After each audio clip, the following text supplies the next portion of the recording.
Hello साथियों, नमस्कार। जैसा कि आप सभी को पता है कि केबीएस पीआरटी में हिंदी की समरी से बहुत ज़्यादा प्रश्न आ रहे हैं। तो आज की इस वीडियो में हम क्लास 3 से लेकर के 5 तक की संपूर्ण समरी को करने वाले हैं। तो इस वीडियो के बाद आप अपने प्रश्नों को अच्छे से कर पाएंगे। तो ये वीडियो आपके लिए बहुत महत्वपूर्ण होने वाली है यदि आपका एग्ज़ाम आने वाली शिफ्ट में होने वाला है। तो प्लीज़ वीडियो को लाइक करें और चैनल को ज़रूर से सब्सक्राइब कर दें, सपोर्ट करें। तो चलिए स्टार्ट करते हैं। सबसे पहला पार्ट है कक्कू। तो इसके लेखक हैं रमेश चंद्र शाह। और आपको याद रखना है कि इस कविता में, ये कविता है कक्कू, इसमें कक्कू शब्द के अर्थ की व्याख्या की गई है। आगे देखते हैं। अगला है हमारा सेखीबाज मक्खी। तो इसके लेखक हैं योगेश जोशी। इस कहानी में एक शेर और मक्खी है जिनके बीच में थोड़ा झगड़ा होता है। उसके बाद मक्खी और भी जानवरों से मिलती है, जैसे हाथी, लोमड़ी और मकड़ी। अगला देखते हैं। तो ये चांद वाली अम्मा। इसके लेखक हैं तारा निगम। इस कहानी में एक बुजुर्ग महिला या एक बूढ़ी अम्मा है जो कि अकेले रहती थी और कैसे वह आसमान से लड़ती है, इसके बारे में व्याख्या की गई है। अगला चैप्टर है मन करता है।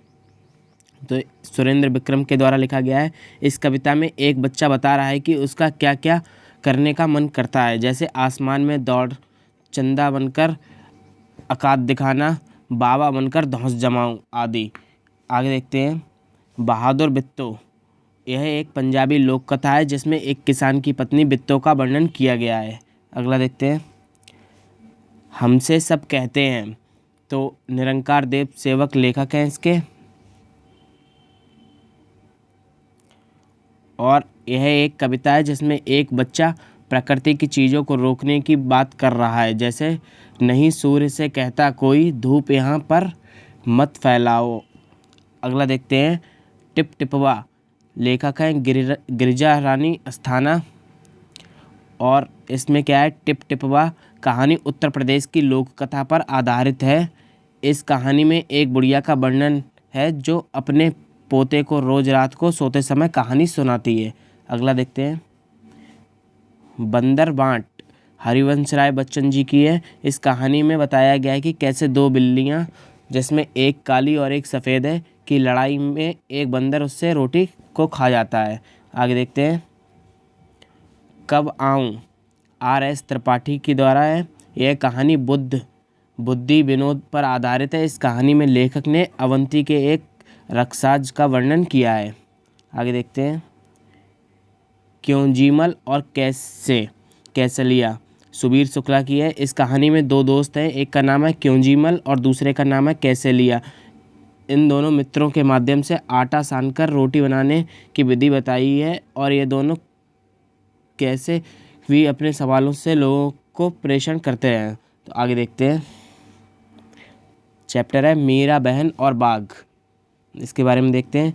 इस कहानी में मीरा बहन और बाघ की अहिंसा के बारे में बताया गया। साथ में बताया गई कैसे गांधी जी के विचारों के कारण वे अपने परिवार को छोड़कर गांधी जी के साथ काम करने लगी। अगला देखते हैं। जब मुझे सांप ने काटा। तो जब मुझे सांप ने काटा, इस पाठ में लेखक ने अपने बचपन के दिनों को याद किया है और सांप के बारे में महत्वपूर्ण जानकारी दी है। तो आपको ये जानकारी याद रखनी है। सांप अपना भोजन चबाते नहीं, वे भोजन को साबुत निगलते हैं। सांप कभी बढ़ना बंद नहीं करते। सांप नाक से नहीं सूंघते हैं। सांप जीभ का इस्तेमाल करते हैं। सांप दूध नहीं पीते हैं। कुछ सपेरे सांप को ज़बरदस्ती दूध पिलाते हैं, पर इससे सांप मर भी सकता है। भारत में लगभग 50 तरह के सांप हैं। जहरीले सांप सिर्फ 4 हैं। ये आपको याद रखना है। आगे देखते हैं। सांप के कान नहीं होते, इसलिए सांप बीन की धुन पर डांस नहीं करते हैं, बल्कि ये क्या, वाइब्रेशन के कारण करते हैं। ये आपको याद रखना है। मिर्च का मज़ा रामधारी सिंह दिनकर की है। यह एक काबुली वाले की कहानी है जिसमें लाल मिर्च देखकर मुंह में पानी आ जाता है। अगला देखते हैं। सबसे अच्छे पेड़ जे भारत दास के द्वारा है। इस कहानी में 3 भाइयों की मदद से वृक्षों की उपयोगिता पर प्रकाश डाला है। इस पाठ में 3 पेड़ों की बात हुई है, आम, नारियल और केला। आगे देखते हैं। अब बात करते हैं कक्षा 4 की रिमझिम के बारे में। तो पहला चैप्टर है मन के भोले भोले बादल, भोले वाले बादल। कल्पना सिंह के द्वारा इस कविता में बादल के विभिन्न रूपों का चित्रण किया गया है। इसमें बच्चे बादलों की आकृति को विभिन्न तरीकों से देखते हैं, जैसे बादलों के गाल गुब्बारे जैसे हैं, इनका रंग काला है, बाल जब्बरदार अर्थात घने और फैलावदार है। आगे देखते हैं। जैसा सवाल वैसा जवाब। इस पाठ में बादशाह अकबर, उनके मंत्री बीरबल और ख़ास दरबारी ख्वाजा साहब के बारे में है, जिससे यह पता चलता है कि हमें स्वयं को अत्यधिक बुद्धिमान समझकर दूसरों को नीचा दिखाने की कोशिश नहीं करनी चाहिए, सदा दूसरों के गुणों का आदर व सम्मान करना चाहिए। अगला चैप्टर है किरमिच की गेंद। तो शांति कुमार जैन द्वारा है। इस पाठ में कुछ बच्चे हैं जिनके नाम कुछ इस प्रकार है: दिनेश, सुधीर, अनिल, अरविंद, आनंद। इस पाठ में बताया गया है कि मिलजुल कर रहना और खेलना चाहिए, किसी से झूठ नहीं बोलना चाहिए। अगला देखते हैं। तो अगला चैप्टर है पापा जब बच्चे थे। लेखक हैं अल्केसंद्र रश्किन। इस पाठ में एक पिता अपने बच्चे के लिए अलग अलग किरदार करता है, जैसे चौकीदार, सटिंग, वायुयान चालक, अभिनेता, जहाजी और कुत्ता, और अंत में फौजी अफसर। उसके बाद पिताजी बोलते हैं कि कुछ भी बनने से पहले एक अच्छा इंसान बनना चाहिए। अगला देखते हैं दोस्त की पोशाक। इस पाठ में दो किरदार हैं, नसरुद्दीन और जमाल। नसरुद्दीन अमीर दिखाया गया है और जमाल गरीब दिखाया गया। तो ये भी पूछ सकता है कि कौन अमीर और कौन गरीब दिखाया गया है। इनके द्वारा यहाँ बताया गया है कि जब आप किसी की सहायता करें तो उसके बारे में किसी को ना बताएं, फिर सहायता करने का क्या मतलब होगा। वो कहते हैं ना कि नेकी कर दरिया में डाल। अगला देखते हैं। नाव बनाओ हरिकृष्ण दास गुप्त की है। इस कविता में बताया गया है कि आलस्य एक प्रकार का रोग है, इससे हमें अनधिक होकर हमसे जीवन जीने का पल छीन लेता है। तो आलस क्या है? जीवन जीने का पल छीन लेता है। बात करते हैं। अतः हमें आलस से दूर रहना चाहिए ताकि हम अपनी इच्छा अनुसार सफलता हासिल कर सकें। आगे देखते हैं। दान का हिसाब सुकुमार राय की है। इस पाठ में बताया गया है कि हमें एक दूसरे के प्रति अपनी क्षमता अनुसार परोपकार की भावना रखनी चाहिए। दान का हिसाब में हमें यह भी बताया गया है कि हम एक दूसरे के दुख सुख में भागीदार बनना चाहिए। आगे देखते हैं। कौन कौन। तो पाठ का नाम है कौन, सोहनलाल द्विवेदी के द्वारा। इस कविता में कवि ने एक जीव अर्थात चूहे के बारे में बात कर रहे हैं, जिसकी विशेषता बताते हुए अंत में बच्चों से सवाल पूछ रहे हैं, जैसे उसका नाम क्या है, वह कौन है। आगे देखते हैं। तो इस चैप्टर से आपका प्रश्न पूछा गया है पीआरटी में। स्वतंत्रता की ओर सुभद्रा सेन गुप्ता के द्वारा लिखी गई है। अनुवाद किया है मनीष चौधरी जी ने। एक 9 साल का बच्चा धनी अपने माता पिता के साथ अहमदाबाद के पास महात्मा गांधी के साबरमती आश्रम में रहता था। इस आश्रम में पूरे भारत से लोग रहने आते थे। गांधी जी की तरह वे सब भी भारत की स्वतंत्रता के लिए लड़ रहे थे। आश्रम में सबको कोई ना कोई काम करना होता है, जैसे खाना पकाना, बर्तन धोना, गाय और बकरियों का दूध दोहना। धनी का काम था बिन्नी नाम की बकरी की देखभाल करना। साथ ही साथ एक पाठ में बच्चों को दांडी यात्रा के बारे में बताया गया है इस पाठ में। आगे देखते हैं। थप्प रोटी थप्प दाल रेखा जैन के द्वारा है। यह एक नाटक मंचन है जिसमें बच्चे मंच पर खेलते हुए दिखाई देते हैं, जिसमें किरदारों के नाम कुछ इस प्रकार है: मुन्नी, नीना, चुन्नू, टिंकू। सरला तरला नाटक कुछ इस प्रकार है: अचानक मुन्नी अपने घर से भागी वहाँ आती है और नीना से रोटी का खेल खेलने को कहती है। वह उससे बताती है कि उसने अपनी माँ से आटा, घी, दाल, दही, साग, चीनी, मक्खन सब चीज़ें ले ली हैं और अब उसके साथ रोटी का खेल खेलेगी। नीना तैयार हो जाती है और उसके साथ बाकी बच्चे भी। बच्चों के बीच में काम का बंटवारा होता है। टिंकू को बाजार से साग सब्जी देखते हैं लाने का काम मिलता है। किसको? टिंकू को। और चुन्नू को दाल बनाने का काम मिलता है। सरला दही का मट्ठा चलाएगी और तरला मुन्नी के साथ रोटी बनाएगी। आगे देखते हैं। पड़क्कू की सूझ अगला चैप्टर है। तो लेखक है रामधारी सिंह दिनकर। एक पड़क्कू व्यक्ति था, वह तर्कशास्त्र पढ़ता था, तेज बहुत था वह। जहाँ कोई भी बात ना होती वहाँ भी वह नई बात गढ़ लेता था। एक दिन की बात है, वह चिंता में पड़ गया कि कोल्हू में बैल बिना चलाए कैसे घूमता है। यह बहुत गंभीर विषय बन गया उसके लिए। सोचने लगे कि मालिक ने अवश्य ही उसे कोई तरकीब सिखा दी होगी। आखिरकार उसने मालिक से पूछ ही लिया कि बिना देखे तुम कैसे समझ लेते हो कि कोल्हू का तुम्हारा बैल घूम रहा है, खड़ा हुआ है। मालिक ने जवाब दिया, क्या तुम बैल के गले में बंधी घंटी नहीं देख रहे हो? जब तक यह घंटी बजती रहती है तब तक मुझे कोई चिंता नहीं रहती, लेकिन जैसे ही घंटी से आवाज़ आनी बंद हो जाती है मैं दौड़कर उसकी पूँछ पकड़कर ऐंठ देता हूँ।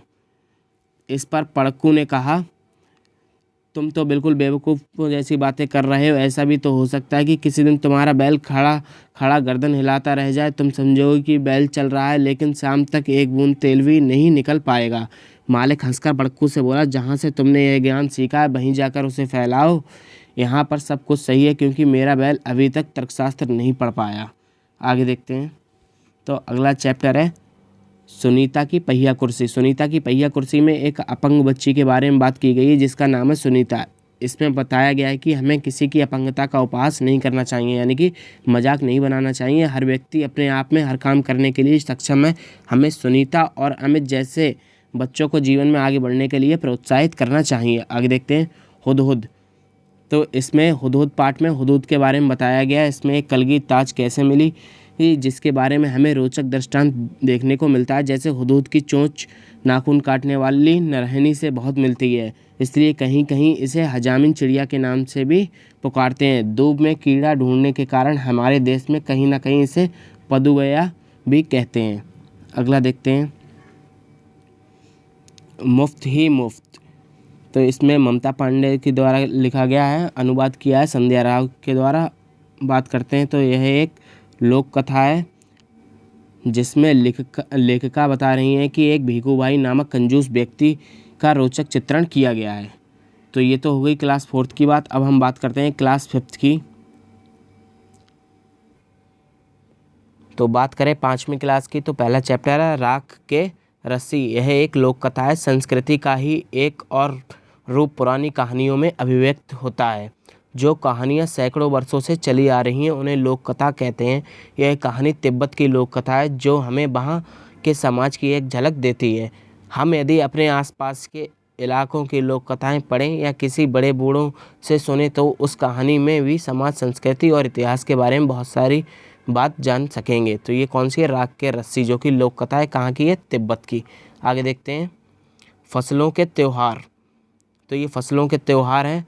इस पाठ में फसलों से जुड़े उत्सवों का जिक्र किया गया है, जो देश में विभिन्न प्रांतों में अलग अलग नामों से मनाए जाते हैं। इस पाठ को पढ़कर समझा जाता है कि सांस्कृतिक विविधता का सुंदर नमूना है। एक ही त्यौहार के अलग अलग प्रदेशों में अलग अलग नाम से जाना जाता है। तो ये आपको त्योहारों के नाम याद रखने हैं और किस प्रदेश में किस नाम से जानते हैं। जैसे कि मकर संक्रांति के नाम तमिलनाडु में पोंगल है। क्या है? पोंगल। और असम में बिहू, केरल में ओणम, पंजाब में लोहड़ी, झारखंड में सरहुल, उत्तर प्रदेश, बिहार, मध्य प्रदेश में मकर संक्रांति या तिल संक्रांत कहा जाता है। आगे देखते हैं तीसरा चैप्टर। तो तीसरा चैप्टर है खिलौने वाला। ये क्या है? कविता। यह कविता कई विशेष पहलुओं को उभारती। जैसे यह कविता कई खिलौनों की याद दिलाती, जिनसे बच्चे खेलते रहते हैं, और अधिकतर खिलौने उस प्रदेश की संस्कृति को दर्शाते हैं। चौथा चैप्टर है नन्हा फनकार। ये क्या है? ये कहानी है, इसके बारे में देख लेते हैं। यह कहानी एक ऐसे लड़के के बारे में जो पत्थर को तराशकर उन पर घंटियां बनाता था। भारत का कोई ऐसा क्षेत्र नहीं जहां पत्थर, लकड़ी, मिट्टी या कपड़े, कागज़ की मदद से कोई सुंदर चीज़ ना बनाई जाती हो। अगला देखते हैं। जहाँ चाहा वहाँ रहा। ये कहानी है। तो यह पाठ हमें भारत की हस्तकला के सुंदरता के बारे में बताता है। जैसे हमारे घर का तकिया, हमारे घर पर तकिए का गिलाफ, मेजपोश या फिर माँ की शॉल, रंगीन धागों की कढ़ाई देखी जा सकती है। गुड़िया, मिठाई और त्योहारों की तरह ही कढ़ाई की सैकड़ों शैलियाँ हमारे देश के अलग अलग हिस्सों में पाई जाती हैं। अगला चैप्टर है चिट्ठी का सफ़र। चिट्ठी का सफ़र। इस पाठ में बच्चे डाकिया, डाकघर और डाक टिकट के बारे में जान पाएंगे, और बच्चे को पता लगेगा कि पोस्टल इंडेक्स नंबर क्या होता है, उसमें कितने अंक होते हैं, और कैसे एक पोस्टल इंडेक्स नंबर बनाया जाता है। पोस्टल इंडेक्स नंबर में कुल 6 अंक होते हैं, ये आपको याद रखना है। जिसमें पहले स्थान का अंक राज्य को दर्शाता है, अगले 2 अंक उप क्षेत्र के कोड को दर्शाता है, आखिरी 3 अंक उप क्षेत्र के ऐसे डाकघर का कोड जहाँ से डाक बांटी जाती है। तो ये आपको याद रखना है। आगे देखते हैं। डाकिए की कहानी, कंवर सिंह की जवानी। प्रतिमा शर्मा के द्वारा यह एक भेंट वार्ता है, जिसमें एक व्यक्ति पोस्ट ऑफिस जाकर वहाँ के एक कर्मचारी कंवर सिंह से वार्ता यानी कि बातचीत करता है। इस पाठ से पता चलता है कि एक डाकघर में क्या क्या होता है, पहाड़ी क्षेत्र में रहना और वहाँ काम करना कितना चुनौतीपूर्ण है 21वीं शताब्दी में, और कौन कौन से संचार तकनीकें आ गई हैं, और भारत की डाक सेवा दुनिया का सबसे बड़ी डाक सेवा है। ये भी आपको याद रखना है। अगला देखते हैं। तो ये है वे दिन भी क्या दिन थे, विज्ञान की कथा है ये। लेखक हैं आइजक असीमोव। यह पाठ हमें बताता है कि तकनीकीकरण का प्रभाव किस तरह से हमारे विद्यालयों की कक्षाओं पर पड़ा है। इस पाठ में हम कोविड-19 के बारे के द्वारा समझ सकते हैं कैसे बच्चे अपनी शिक्षा ग्रहण करते थे और अब कैसे कर रहे हैं। जैसे कि अब ऑनलाइन हो गया, पहले ऑफलाइन था। एक माँ की बेबसी कविता कुंवर नारायण के द्वारा। इस पाठ में लेखिका कहानी और कविता का महत्व समझाना चाहती है और ये दोनों कब कामयाब मानी जाती हैं, जब उसके द्वारा कोई चित्र मन में उभरता है। आगे देखते हैं। एक दिन की बादशाहत, तो ये कहानी है जीलनी बानो के द्वारा। इस पाठ में एक दिन के लिए बच्चे बड़े बनते हैं और बड़े बच्चे बनते हैं। आगे देखते हैं। चावल की रोटियां, तो ये नाटक है। तो चावल की रोटियां एक एकांकी है जिसमें कोको मुख्य भूमिका में है। कौन? कोको। वह 8 साल का एक बर्मी लड़का है। उसके 3 दोस्त हैं, नीनी, तीनूसू और मिमी।